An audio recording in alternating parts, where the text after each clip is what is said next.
Hello again, and welcome back to the Drawhunter. I'm your charming host, Kevin Cleary, and this is the only football gambling podcast where we don't pick any winners. We hunt for the result that pays better than those win bets. We hunt for the draw. Why? Because 30% of all pro matches end in a draw. Every season worldwide, it just happened in the World Cup. It happens in all the major leagues and international competitions. That's not random. It's not a fluke. It's a probability. And even if you want to bet on winners, and I do that too, running down the games through this kind of perspective is still a very valuable handicapping tool, because betting on sports is about gathering as much useful information as possible so that one can make the correct decisions. So here, we look for the hidden value draws where the market is pricing outcomes too heavily towards the favorites or volatility. These fixtures that we're going to talk about today combine low scoring averages, balanced possession rates, historical draw frequency, and some market pricing that combine to give us the contrarian value we look for in a draw wager. These are the games where parity equals a payoff for you and me. Normally, this is the spot in the show where we talk about our winners from the last episode, and that was the World Cup. We did have a lot of fun with the World Cup. I hope you listened to our special World Cup series where we picked every game in the tournament, not just for draws, but for wins also. And we went 66-38 with 17 correct draw picks out of the 28 draws that resulted in the 104 games of that tournament. So since we're on a roll, we're going to roll right into the UEFA qualification games that are happening in Europe this week. And by UEFA, I mean the UEFA Champions League, the UEFA Europa League, and the Europa Conference League. First up, let me just say, these games take place July 29th through the 30th. Through Thursday, I believe. First up, we've got NK Celje versus KF Ignatia. Hopefully I pronounced these right, and I apologize if you're a fan of these teams, and I do not. The location of this game is at Stadion de Zeldele, and that's in Celje, Slovenia. NK Celje is minus 250. Ignatia is plus 600. The draw is plus 340. Ball possession rate, Celje is at 55%. Eggy's at 45%. Both of these teams have 3 goals scored and 3 goals allowed because they just played each other in the previous meeting in the first leg of this qualifying match. And that match ended 3-3. And that is why this is one of the strongest draw candidates on our board this week. The first leg ended 3-3, leaving neither side with an advantage. Both clubs are very attack-minded, but neither has shown the defensive quality to completely shut the other people down. And because this tie is level, there is little incentive for either team to overcommit early. A 1-1 or even another 2-2 entering extra time is a very realistic script here. Possession numbers are fairly balanced. Both clubs create similar expected chances, and neither possesses a significant quality edge here. This is exactly the type of second leg that frequently reaches the 90-minute draw before extra time decides the qualifier. Next up, we've got Cups versus Sabah FK, and this game is taking place at Vare Arena in Kuopio, Finland. Cups is plus 215. Sabah is the away favorite here at plus 110. The draw is plus 245. Ball possession rates are pretty close here. Cups is 52%. Sabah is 48%. Sabah won the first leg of this match, of this tie, I should say. And second legs with a 1-goal aggregate lead often become very tactical. Sabah has little reason to chase this game, while Cups cannot afford reckless attacking from the opening whistle unless they lose to a score and fall behind even more here. Cups generally controls possession at home, but Sabah is organized defensively and very comfortable playing in transition. The most likely draw outcomes here, I think, are 0-0 and 1-1. If Cups eventually levels the aggregate, it may not happen until late. So that's why we like this game as a draw this week. Next up, we've got FC CSKA 1948 Sofia versus Spartak Trnava. And this game is taking place in Sofia, Bulgaria. Sofia is the home team. They are minus 109, so they're the favorite. Spartak is plus 270 on the road. The draw is plus 240. 1948 has the ball 53% of the time. Spartak has the ball 47% of the time. The first leg of this match, of this tie, was 0-0. Both of these clubs are entering this round with very strong defensive records in domestic competition. This projects as one of the tighter Conference League ties this week. Neither side possesses overwhelming attacking firepower, and they both rely very heavily on defensive organization. Spartak in particular has developed a reputation in Europe for keeping matches compact. Everything points towards a very cagey affair where both teams would gladly avoid conceding first. Next up, we've got FC Drita versus Floriana FC. This game is taking place at Stadimi Fadil Vokri, Pristina, Kosovo. Betting odds, Drita is minus 155. They're the home favorite. Floriana is plus 400. The draw is plus 260. Ball possession rates, Drita's at 54%. Floriana's at 46%. Well, guess what? The first leg of this tie ended 1-1. Both clubs advanced through previous qualifying rounds, primarily on defensive consistency rather than prolific scoring. And although Drita is favored here, Floriana has shown that they are very comfortable defending deep for long stretches of the game.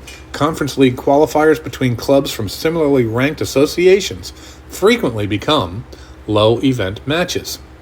If Floriana succeeds in slowing the tempo down here, I think a 0-0 or 1-1 result becomes increasingly likely, especially as the game goes on. Next up, Kerat Almaty versus Ammonia Nicosia. And this game is taking place at Central Stadium in Almaty, Kazakhstan. Almaty is plus 120. They're the home favorite. Ammonia is plus 220. The draw is plus 225. Ball possession rates, Kerat is 53%, and Ammonia is 51%. First leg, Ammonia beat Kerat 1-0. The two games that these two teams played before that were both 0-0 draws. So 2 out of the last 3 games that these two teams have played ended in a draw. This is a classic second leg setup for a draw. Ammonia travels, protecting a 1-goal advantage, while Kerat has been excellent at home, but rarely overwhelms quality opposition. Ammonia is organized defensively and should be comfortable slowing the tempo of the game down. A 1-1 result is really one of the most likely scenarios here, I think, with Kerat needing to take calculated risks rather than attacking recklessly from kickoff. Next up, we've got Kauno Zalgiris versus KL Klaksvik. I almost got that one right. This one's taking place in Kaunas, Lithuania. And Kauno is minus 140. They're the home favorite. Klaksvik is plus 360. The draw is plus 260. Zalgiris is 51% ball possession rates. Klaksvik is 49%. Their first competitive meeting in the first leg was a 0-0 draw. This is one of the most evenly matched fixtures of the round here. Both clubs are domestic champions, built around defensive structure rather than overwhelming attacking talent. That's probably the theme of this week's matches when you're in these early rounds of the UEFA Champions League, Conference League qualifying matches. Neither side here enjoys a major quality advantage, making a cautious approach likely. We're back to risk aversion territory here on the coach's part.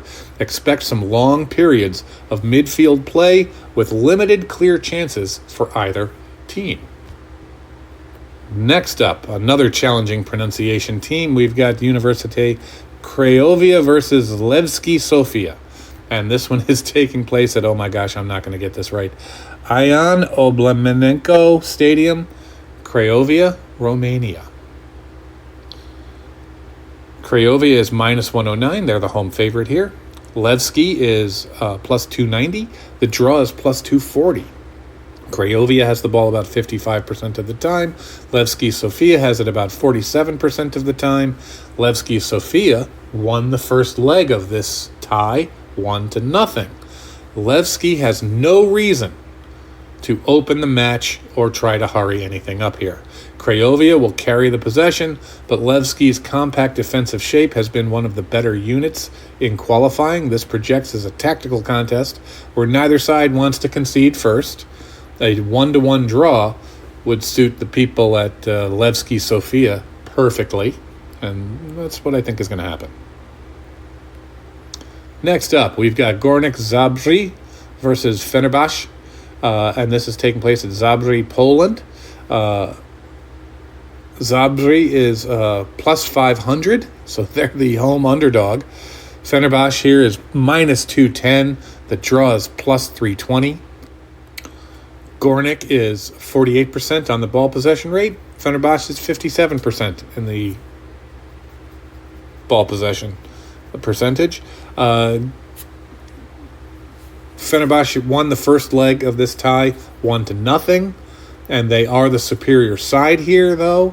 But Turkish clubs away from home in European qualifiers often prioritize control over aggression. Górnik should defend deep and look to frustrate. If Fenerbahce scores first, the game could open up. But if the Polish side survives the opening half hour, I think this becomes a very attractive draw candidate, especially at that plus 320 price. So there we go. 8 football matches all over the continent in some of the most unpronounceable places in Europe for a guy like me that I will think will end in a draw this week. So now let's talk about parlay bets and accumulators. This week's Lucy, our weekly house parlay accumulator wager, has 4 matches in it. We've got NK Celje versus KF Ignatia at plus 340.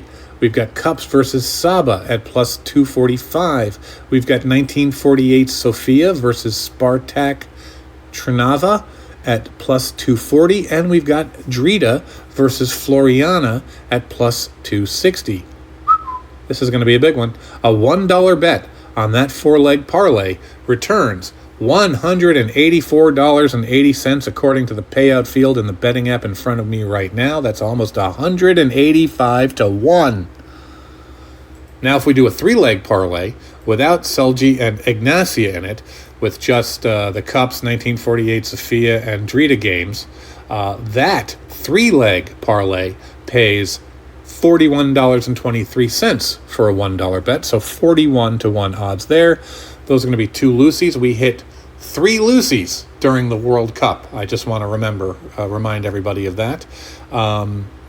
That's it for the Lucies for this weekend, and that's it for this episode of the Drawhunter 2. New episodes drop twice a week in season, Mondays like today for all the midweek action, Thursdays for the weekend slate. I'm still your charming host, Kevin Cleary. Once again, please subscribe, give us a like, a nice review for our show at Apple Podcasts, Spotify, Amazon, iHeartRadio. If you have any questions or comments, you can email us at drawhunterpodcast@gmail.com. From the entire Drawhunter team, thanks for listening, and remember, there's no stopping it Draws happen, even in the summer before the season starts. Gambling involves risk. Please gamble responsibly. This show is for informational and entertainment purposes only. No guarantees are made regarding results or financial gain. If you or someone you know has a gambling problem, call 1-800-GAMBLER or visit ncpgambling.org. You must be of legal age to participate in gambling activities. Check your local laws and regulations before placing any bets. This podcast was made by humans, except no substitutes.